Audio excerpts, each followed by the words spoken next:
ಎಲ್ರಿಗೂ ನಮಸ್ಕಾರ. ನಾವಿವತ್ತು ಮಾಡ್ತಾ ಇದ್ದೀವಿ ಬೆಟಗೇರಿ ಚಟ್ನಿ. ಬೆಟಗೇರಿ ಚಟ್ನಿಗೆ ಮೊದಲು ಪುಟಾಣಿನ ಈ ಥರ ಪುಡಿ ಮಾಡ್ಕೋಬೇಕು. ಹಸಿ ಕೊಬ್ಬರಿನ ಈ ಥರ ರುಬ್ಬಿಟ್ಕೋಬೇಕು. ಒಂದು ಪಾತ್ರೆಗೆ ಸ್ವಲ್ಪ ಎಣ್ಣೆ ಹಾಕಿ, ಎಣ್ಣೆ ಕಾದ ನಂತರ ಸಾಸಿವೆ ಹಾಕಬೇಕು.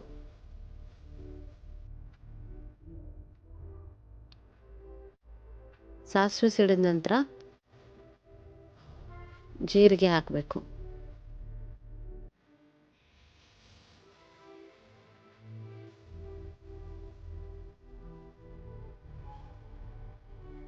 ಕರಿಬೇವಿನ ಸೊಪ್ಪು,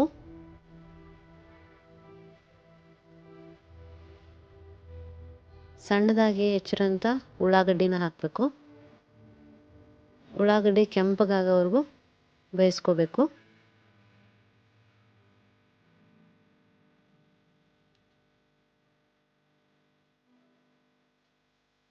ಉಪ್ಪು ಹಾಕಬೇಕು.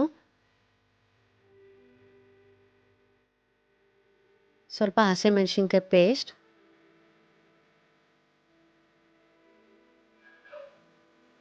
ಸ್ವಲ್ಪ ಅರಿಶಿನ ಪುಡಿ,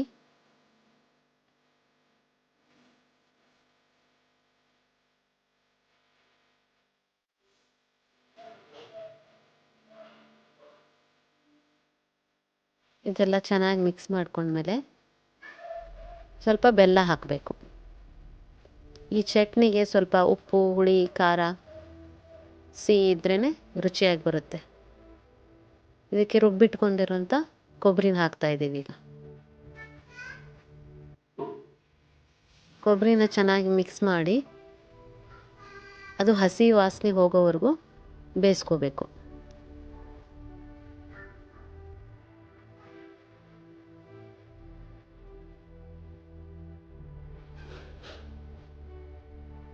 ಒಂದು 5 ನಿಮಿಷ ಲಿಡ್ ಕ್ಲೋಸ್ ಮಾಡಿ ಬಿಡೋಣ. ಇವಾಗ ಅದೆಲ್ಲ ಬೆಂದಿದೆ. ಕೊತ್ತಂಬರಿ ಸೊಪ್ಪು ಹಾಕೋಣ. ಕೊತ್ತಂಬರಿ ಸೊಪ್ಪು ಹಾಕಿ ಗ್ಯಾಸ್ ಆಫ್ ಮಾಡಬೇಕು.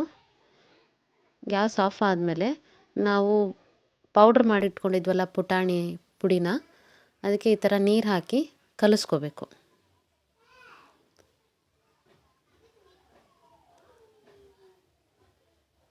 ಈ ಥರ ಕನ್ಸಿಸ್ಟೆನ್ಸಿ ಬರೋ ಥರ ಕಲಿಸ್ಕೋಬೇಕು, ಗಂಟಿಲ್ಲದೆ ಥರ.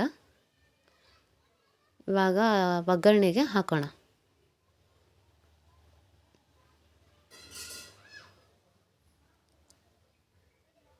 ಈ ಥರ ಹಾಕಿ ಮಿಕ್ಸ್ ಮಾಡಬೇಕು. ಗ್ಯಾಸ್ ಆಫ್ ಆದಮೇಲೆ ಮಾಡಬೇಕು. ಸ್ವಲ್ಪ ನಿಂಬೆಹಣ್ಣಿನ ರಸ ಹಾಕೋಣ. ಈ ಒಗ್ಗರಣೆ ಬಿಸಿ ಆಗಿದ್ದಾಗೆ ಪುಟಾಣಿ ಪೌಡ್ರನ್ನ ಹಾಕಬೇಕು. ಈ ಥರ ಕನ್ಸಿಸ್ಟೆನ್ಸಿ ಬರಬೇಕು ನೋಡಿ. ಇವಾಗ ಬೆಟಗೇರಿ ಚಟ್ನಿ ರೆಡಿಯಾಗಿದೆ. ಪೂರಿ ಜೊತೆ ಬೆಟಗೇರಿ ಚಟ್ನಿ ಒಳ್ಳೆ ಕಾಂಬಿನೇಷನ್ ಇರುತ್ತೆ. ಒಮ್ಮೆ ಮನೇಲಿ ಟ್ರೈ ಮಾಡಿ ರುಚಿ ಹೇಗಿದೆ ಅಂತ ಹೇಳಿ.